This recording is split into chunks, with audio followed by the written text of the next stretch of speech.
அதான் டிசிப்ளினே இல்ல. அதாவது நிறைய வீடியோஸ் பார்த்து கெட்டு போறாங்க. இந்த மாதிரி ஆளுங்களை ஒரு இடத்துல அடைச்சு வச்சாலும் அவங்களுக்கு சோறு போட்டு பண்றதும் கஷ்டம். ஒரு குழந்தைய பெத்த தாயும் தகப்பனும் அவங்க சின்ன வயசுலன்னு சொல்லி வளர்க்கலாம். இது ஒரு பெஸ்ட் சொல்யூஷன். தண்டனை கொஞ்சம் கடுமையா இருந்தா பெட்டர். இந்த மாதிரி பண்ணாங்க நிரூபிக்கப்பட்டால் அந்த மாதிரி இருக்கிறவங்களுக்கும் கடுமையா தண்டனை கொடுக்கணும். ஒயின் ஷாப் எல்லாம் மூடிட்டாங்க. அதுல பாத்தீங்கன்னா பிரைவேட் பார் ஓபன் பண்ண ஆரம்பிச்சிட்டாங்க. பாருங்க ஓபன் பண்ணி அங்கேயே குடிக்கிற மாதிரி ஆகுது. கோவையில 10 வயசு பொண்ணு கற்பழிச்சு இது பண்ணிருக்காங்க, பாலியல் கொண்டு பண்ணிருக்காங்க. இப்ப இந்த மாதிரி தப்பு அதிகமா நடக்குது. இது ஒரு பெண்ணா நீங்க எப்படி பாக்குறீங்க?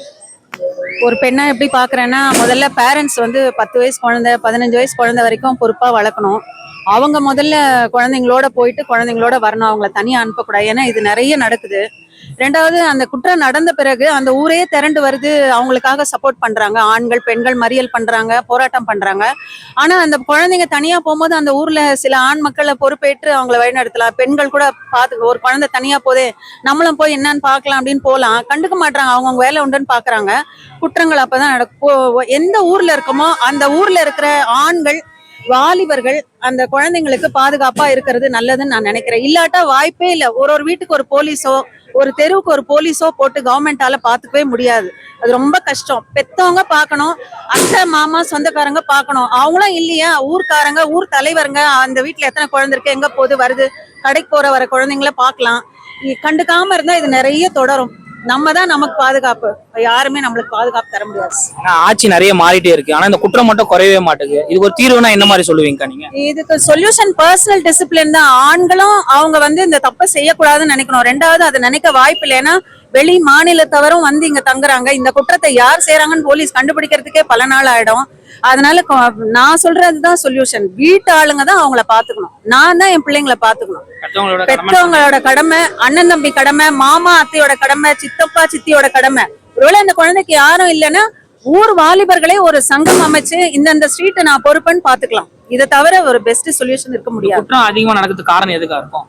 அதான் டிசிப்ளினே இல்ல. அதாவது நிறைய வீடியோஸ் பார்த்து கெட்டு போறாங்க. ஜென்ஸ் லேடிஸ் மது பழக்கம், கஞ்சா பழக்கம், வீடியோங்க பாக்குறது, மூணுமே குற்றம் தான்.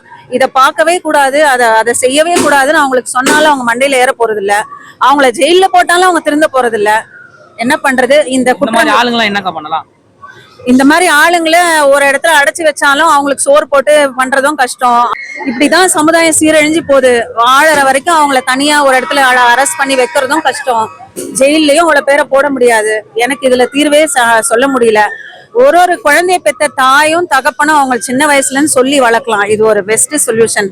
சின்ன வயசுல இருந்தே இந்த தப்ப பண்ணக்கூடாதுன்னு வெளிப்படையா பேசி வளர்க்கலாம் அவங்கள. இதை தவிர பெஸ்டா எனக்கு எதுவும் தெரியல. இதை ஒரு பெண்ணா நீங்க எப்படி பாக்குறீங்க? இது ரொம்ப மோசமான ஒரு செயலா தான் பாக்குறேன். இந்த மாதிரிலாம் நடக்கக்கூடாது. ஒரு என்ன சொல்றது, 2026ல இருக்கோம். இப்பவும் இந்த மாதிரி விஷயங்கள்லாம் நடக்குதுன்னும் போது சோசியல் மீடியாஸ் எவ்வளோ வந்திருக்கு. இப்பவும் இது நடக்குதுன்னா ரொம்ப வருத்தமா இருக்கு நடக்கிறது. இதுக்கு மெயினா ரெஸ்பான்சிபிலிட்டி எடுத்துக்க வேண்டியது தனி மனித ஒழுக்கம் இருந்தா மட்டும்தான் இதை பண்ண முடியும். அவங்கவுங்களுக்கான அந்த சோசியல் ரெஸ்பான்சிபிலிட்டி இருக்கணும். எதெல்லாம் பாசிட்டிவ் இதெல்லாம் நடக்கணும், இதெல்லாம் பண்ணக்கூடாது, குப்பை போடக்கூடாதுல இருந்து எல்லாமே நான் சொல்றேன். பப்ளிக் பிளேசஸை கிளீனா வச்சுக்கிறதுல இருந்து தனி மனித ஒழுக்கம் வரைக்குமே ஒருத்தவங்க அது அந்த மாரல் பிரின்சிபலோட இருந்தாதான் இதெல்லாம் இதுவாகும். ஒருத்தருக்கு எல்லாரும் 10 பேர் சேர்ந்து தானே பாதுகாப்பு. ஒருத்தருமே பாதுகாக்கப்பட வேண்டியதுனால சிட்டிசன்ஸ்.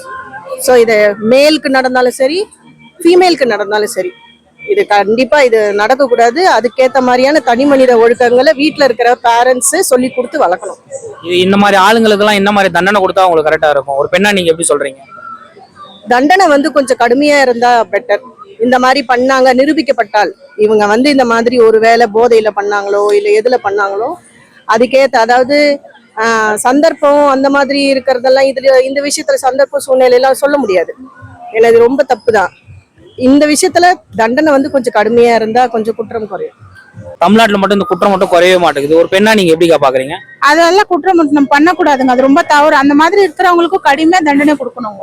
அது யாரும் ஏத்துக்கவே முடியாது. அது பெரிய ஆட்களுக்கு அது எடுக்க மாட்டேன்றாங்க, முயற்சி பண்ண மாட்டேன்றாங்க. அது பண்ணா பெண்களுக்கு பாதுகாப்பா இருக்கும். நம்ம முன்ன ஓட்டு போறதுக்கும் நம்மளுக்கு சந்தோஷமா இருக்கும். இது வரைக்கும் பாத்தீங்கன்னா ஆட்சி மாறி இருக்கு. இந்த குற்றம் நடந்து பாத்தீங்கன்னா கிட்டத்தட்ட 24 மணி நேரம் ஆக போகுது. ஆனா இது வரைக்கும் அது தக்க நடவடிக்கைன்னு சொல்லிட்டு விஜய் எந்த ஒரு இதுவுமே சொல்லவே இல்லை. இது எப்படி நீங்க சொல்றீங்க? நிச்சயமா அண்ணா பார்வைக்கு போச்சுன்னா நிச்சயமா அண்ணன் ஸ்டெப் எடுப்பாரு. இப்ப இந்த குற்றம் நடக்க காரணம் பாத்தீங்கன்னா நிறைஞ்ச மது முதல் தான் நடக்குது. இப்ப இந்த மது கடையை மூடவே மாட்டேங்கிறாங்க. ஒரு பெண்ணா நீங்க இது எப்படி நீங்க சொல்றீங்க? நீங்க இப்ப மது கடைங்க வந்து ரொம்ப அவர் வந்து கோயில் பக்கம் ஸ்கூல் பக்கம் இருக்கிறது எல்லாமே அவர் சாத்திட்டாரு. அதனால நிச்சயமா அண்ணா வந்து விஜய் என்ன ஸ்டெப் எடுப்பாருன்னு எங்களுக்கும் நம்பிக்கை இருக்கு. அதேதாங்க. இப்ப ஒயின் ஷாப் எல்லாம் மூடிட்டாங்க. அதுல பாத்தீங்கன்னா பிரைவேட் பார் ஓபன் பண்ண ஆரம்பிச்சிட்டாங்க. பாருங்க ஓபன் பண்ணி அங்கேயே குடிக்கிற மாதிரி ஆகுது. இந்த பார் இருக்கிறது நம்மளுக்கு தேவையான ஒரு கேள்வி வருது இல்ல. நம்ம ஒருத்தர் பேசுறதுனால பிரயோஜனம் இருக்காது. அது நிறைய பேர் வந்து பெண்கள் பெரிய ஆட்கள் இருப்பாங்க இது உள்ள. அவங்க ஸ்டெப் எடுத்து அவங்க முயற்சி பண்ணோம்னா நிச்சயமா ஒரு நல்ல முடிவு கொடுப்பாரு அவரு.